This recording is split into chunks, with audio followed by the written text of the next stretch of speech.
আসসালামু আলাইকুম। আজকে একটা লোহা গাড়ি নিয়ে আসলাম 2010-এর পুশ এসআই। একদম মানে রেডি গাড়ি, একদম রেডি গাড়ি। আপনি শুধু নিয়ে চালাবেন, কোনো কাজ করতে হবে না।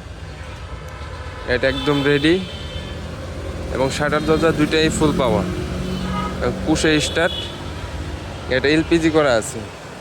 তো আজকে আমি গাড়িটা একদম একটু ভিডিওটা বড় হবে, তবে গাড়িটা এমনভাবে আমি দেখাবো যেন আপনি দূর থেকে আসার আগে একদম ফাইনালি প্রিপারেশন নিয়ে আসতে পারেন। একদম ফাইনালি প্রিপারেশন নিয়ে আসবেন, একদম ভালোভাবে ভিডিওটা দেখবেন, তাহলে আপনার আশা করি ঘরে বসে আপনি সিদ্ধান্ত নিতে পারবেন যে গাড়িটাকে আসলে নেওয়া ঠিক হবে নাকি হবে না। তো শুরুতে আমি দেখা দিচ্ছি এটা পুশ স্টার্ট, এই যে পুশ, এবং ড্যাশবোর্ডটাও কিন্তু ফ্রেশ, গাড়ির ড্যাশবোর্ডটাও ফ্রেশ, এবং সাইডে যে প্যাডগুলো থাকে এগুলো একটু ওয়াশ করে দিতে হবে, তবে প্যাডগুলো ভালো আছে।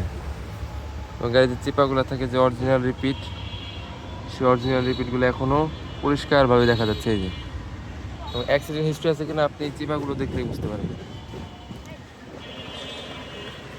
দরজা খোলা কাটা আছে কিনা আপনি ভালোভাবে দেখে তারপরে আপনি সিদ্ধান্ত নিতে পারবেন। এবং খুঁটিতে একদম অরিজিনাল জাপানি স্টিকারগুলো এখন পর্যন্ত আছে। এটা হচ্ছে ডাইন পাশের শাটার দরজা। স্টিকারগুলো একদম ওই অবস্থায় আছে, জাপান থেকে যেভাবে লাগাই দিচ্ছে ওই অবস্থায় আছে, খুলে আবার কাজ করে আবার লাগানো হয় না, একদম ওই অবস্থায় আছে। এবং রিপিটগুলো একদম অরিজিনালভাবে আছে, এই যে রিপিট দেখা যাচ্ছে।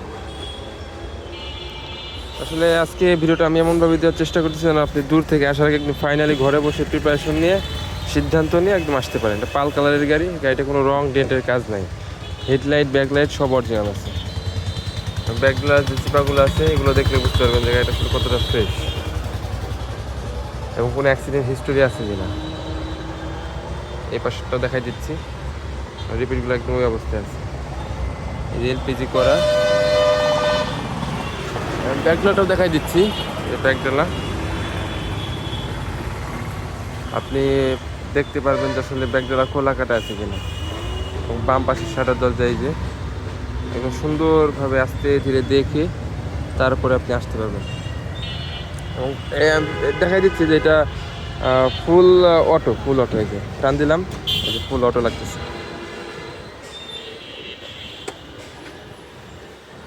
এই যে ফুল লাগছে অটো। শাটার দরজা দুইটা ফুল অটো, হ্যাঁ। এবং এই যে সামনের যে বাম পাশের দরজা কোনো খোলা কাটা না, আলহামদুলিল্লাহ গাড়িটা ফ্রেশ। একটু ধোয়া মোছা দিয়ে রেডি করে পলিশ করে দিলে ইনশাল্লাহ পছন্দ করতে পারবেন না। রিপিটগুলো একদম অরিজিনালভাবে আছে, এখনো কোনো অ্যাক্সিডেন্ট হিস্ট্রি আশা করি নাই, আপনি পাবেন না। গাড়ির যে স্লিংটা এটাও ভালো আছে, এটা একটু ওয়াশ করে দিতে হবে। এটা মূলত একদম ওয়াশ পলিশ করে দিলে আশা করি আর অপছন্দ করতে পারবেন না। তো এটা হচ্ছে ইঞ্জিন রুমটা। এই লাইটগুলো কিন্তু অরিজিনাল, এই যে জাপানি স্টিকার এখন পর্যন্ত আছে, যেটা লাইটই অরিজিনাল। এলপিজি কনভার্ট করা, একদম ভালোভাবে দেখে ফাইনালি আপনি প্রিপারেশন নিয়ে আসতে পারেন। পাল কালারের গাড়ি, এটা দেখতেও চমৎকার সুন্দর লাগে। ইঞ্জিন রুমটা ওয়াশ করে দেবো আমরা। তো আসলে এই গাড়ি সম্পর্কে তেমন কিছু বলার নাই, গাড়িটা ফ্রেশ, গাড়িটা কোনো কাজ কাম নাই, আপনি নিয়ে শুধু চালাবেন। রেডি টু ড্রাইভ, এক কথায় রেডি টু ড্রাইভ। যারা দূর থেকে আসবেন, এরপরেও যদি আরও কোনো কিছু আপনার জানার থাকে তারা অবশ্যই আমার সাথে যোগাযোগ করবেন, কোনো তথ্য লাগলে ইনশাল্লাহ আমি দিয়ে দেবো। আজকে এ পর্যন্তই। আসসালামু আলাইকুম। 2010-এর এসআই নোয়া পুশ, শাটার দরজা দুইটাই পাওয়া। আর পেজটি ভালো লাগলে অবশ্যই ফলো করে রাখবেন, ইনশাল্লাহ ভালো গাড়ি দিতে পারবো আপনাকে। তো আজকে এ পর্যন্ত, আসসালামু আলাইকুম।